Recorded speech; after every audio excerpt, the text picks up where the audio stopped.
Oke. Oke, sudah saya rekam. Hari ini kita akan membahas tentang alat optik. Apakah sudah bisa melihat layar saya? Sudah, Kak.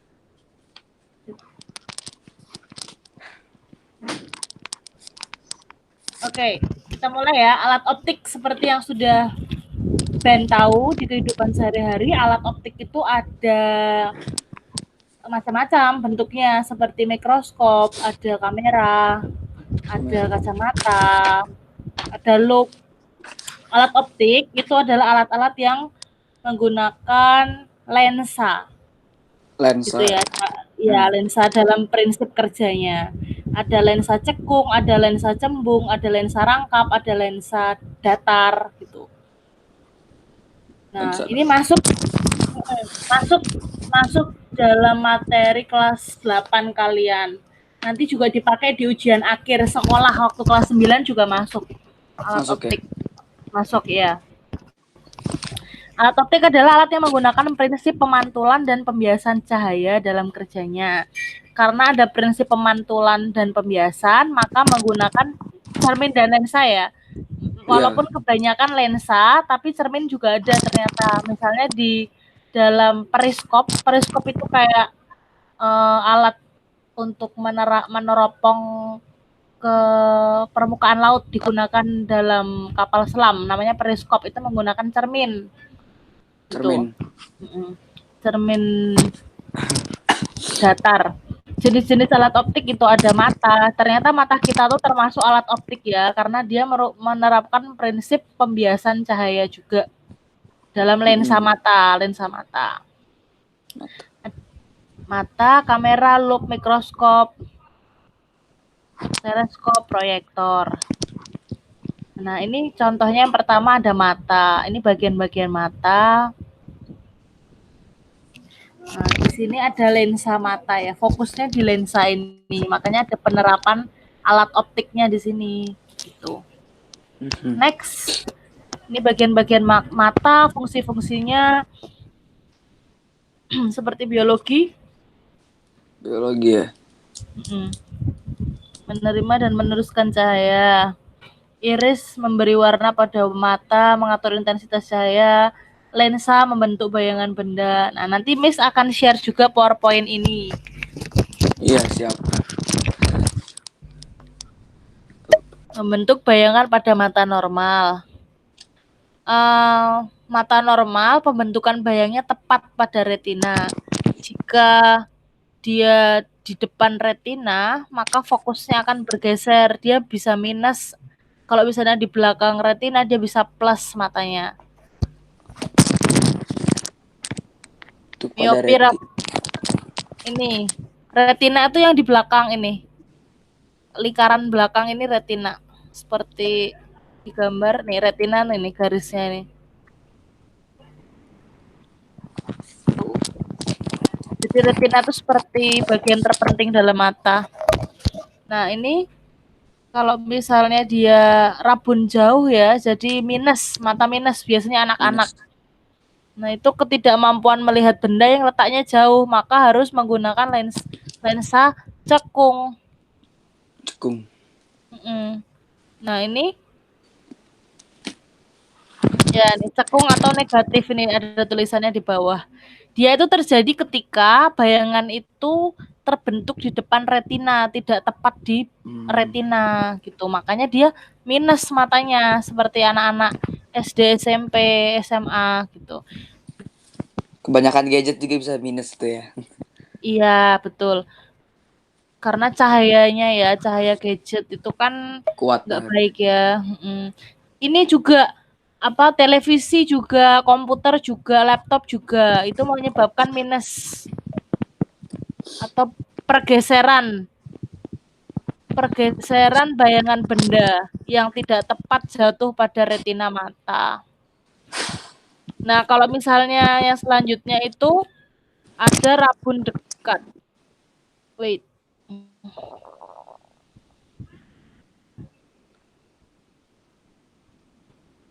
Nah, ini rabun dekat ini biasanya orang tua. Orang tua ya udah berumur ya, Kak. Ya, berumur itu dia itu tidak bisa lihat tulisan terlalu dekat, makanya harus dijauhkan. Ketidakmampuan melihat benda yang letaknya dekat, misalnya membaca membaca kitab suci atau membaca tulisan yang kecil-kecil gitu kan biasanya kita deket ya, tapi kalau orang tua tuh dekat itu malah nggak bisa, malah harus jauh gitu. Jauh. Bayangan jatuh di belakang retina, itulah yang menyebabkan mereka akhirnya nggak jelas ketika melihat tulisan yang dekat. Itu penderita hipermetropi dapat dibantu kaca berlensa cembung atau positif. Dia harus dijauhkan jarak berapa? Kalau jarak mata normal itu membaca 25 cm. 25 cm udah bisa baca dari jauh juga ya. Iya, itu normal. Normal. Nah, kalau misalnya orang yang rabun dekat ini dia bukan 25 cm lagi, dia bisa 30 atau 40 cm baru dia bisa baca. Gitu. Bisa.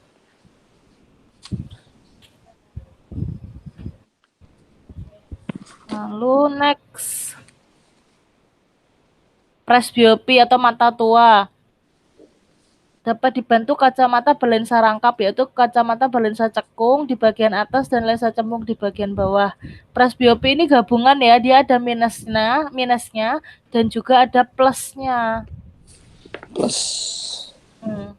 Nah, sekarang kita membahas tentang kamera. Alat optik yang cara kerjanya mirip dengan mata. Bayangan dibentuk oleh lensa cembung pada kamera. Bayangan yang terjadi pada kamera sama dengan mata. Pada mata, bayangan ditangkap retina, sedangkan pada kamera, bayangan ditangkap oleh plat film yang ada dalam kamera. Dia pakai prinsip lensa cembung ya, diperhatikan. Karena ini lensanya kan cembung. Nah, ini. Oke. Yang ketiga ada loop atau kaca pembesar. Dia juga menggunakan lensa cembung karena untuk memperbesar sesuatu. Ini pembentukan bayangannya. Nanti mungkin yang anak-anak SMP perlu perhatikan adalah rumusnya. Perbesaran. Ini dalam lensa-lensa, misalnya ada lensa cembung, ada lensa cekung. Nah, kalau misalnya lensa itu kan ada yang ini ya, misalnya lensa cembung. Itu kan untuk memperbesar. Nah, itu rumusnya ini, M sama dengan SN per F.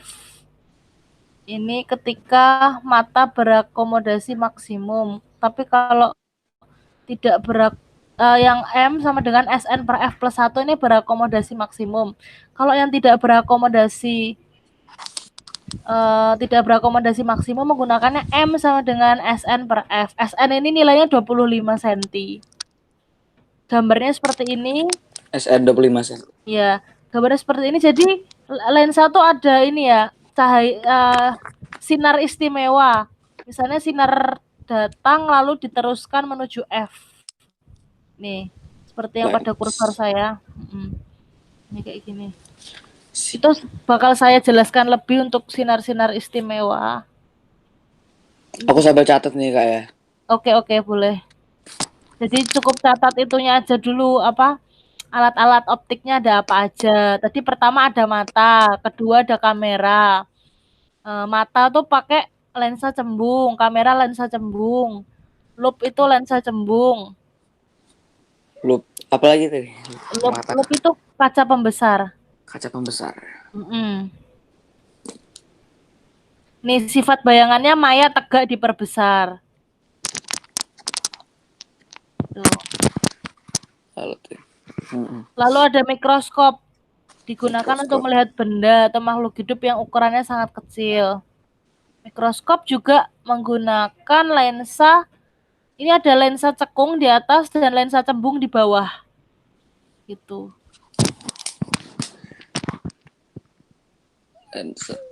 Terus teleskop. Next ada teleskop. Untuk melihat benda yang letaknya jauh. Ini untuk melihat bintang, lihat benda-benda di luar angkasa, itu kan pakai teleskop. Ada dua jenis teleskop, teropong bias sama teropong pantul namanya. Kalau teropong bias menggunakan lensa dan cahaya yang diterima hanya mengalami pembiasan. Oke. Teropong pantul menggunakan lensa dan cermin dan cahaya yang diterima mengalami pemantulan dan pembiasan. Dia memantulkan. Next ada teropong bintang untuk mengamati benda langit. Ini besar sekali. Terdiri atas 2 buah lensa cembung yang berfungsi sebagai lensa objektif dan okuler. Lensa objektif itu yang dekat mata, lensa okuler itu yang dekat dengan bendanya atau di pucuk paling atas. Itu lensa okuler.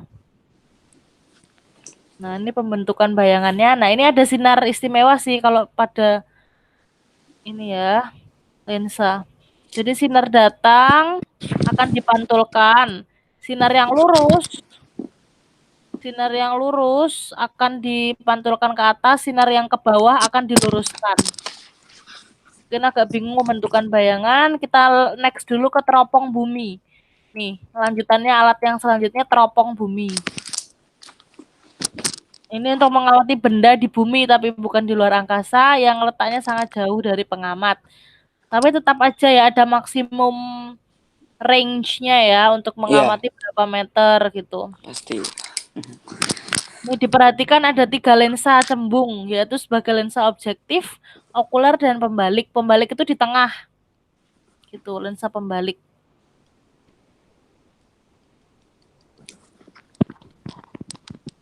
Ada teropong Galileo sama dengan teropong bumi.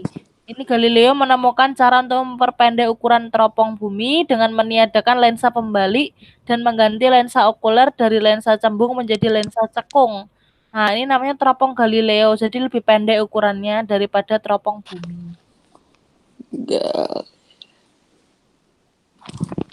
Ada teropong prisma. Ini ada teropong prisma. Yang biasa buat lihat-lihat itu biasa itu. Iya, betul. Namanya teropong prisma ya. Prisma ya. Karena menggunakan prisma siku-siku di dalamnya. Prisma itu seperti itu loh, bangun ruang. Kalau di matematika, kamu lagi sampai ini kan bangun ruang sisi datar. Iya, sampai bangun ruang. Ya, prisma tahu ya, yang alas sama tutupnya sama. Sama itu. Bentuknya sama. Di sepasang prisma terjadi pemantulan sempurna sebanyak 4 kali. Terdiri dari lensa cembung sebagai lensa objektif dekat dengan mata, sepasang prisma siku-siku sebagai pembalik bayangan, dan lensa cembung sebagai lensa okuler. Lensa cembung berarti dia memperbesar. Nah, ada juga periskop yang tadi sudah saya sebutkan di awal. Periskop adalah teropong yang terdapat pada kapal selam. Digunakan untuk melihat benda di permukaan laut. Mempunyai 2 lensa cembung dan sepasang prisma. Cembung semua. Tetapi cahaya hanya mengalami 2 pemantulan sempurna. Nah, seperti ini prinsipnya. Cukup tahu aja. Ini prismanya ditaruh di sini. Ini memantulkan F dan F ini saling mantulin. Terus kita akhirnya bisa melihat. Nah, ini yang keluar nih dari F. Pemandangannya dari F dipantulkan ke bawah lalu mata kita di bawah. Gitu. Ada teropong pantul digunakan untuk mengamati benda langit. Teropong pantul. Pakai cermin cekung, cermin datar, dan lensa cembung. Nah, ini bisa dicatat juga ya, teropong pantul itu pakai cermin apa aja.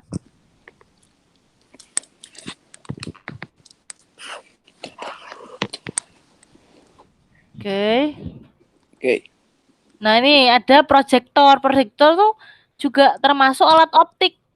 Bisa digunakan untuk presentasi. Pada prinsipnya OHP atau proyektor namanya overhead projector. Adalah sebuah alat yang menayangkan benda tembus cahaya. Diapositif dengan bantuan cermin cekung dan lensa cembung yang sama-sama berfungsi sebagai pengumpul cahaya. Dia kan mengumpulkan cahaya ya ke satu layar putih itu, difokuskan ke situ.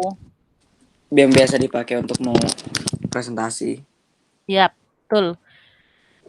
Gunakan presentasi. Ini slide projector ini juga masuk. Bisa digeser itu, Kak. Iya, heeh. Yang ini sama ya, slide projector ini slide-slide. Benda yang aku belum pernah megang ini sih kalau slide projector. Mm-mm. Benda yang ditayangkan adalah benda tembus cahaya hasil sebuah pemotretan setelah diolah menjadi benda diapositif. Pokoknya ini Ben kalau misalnya nemu kata-kata yang masih belum dipahami, uh, nggak usah pusing dulu, nanti bakal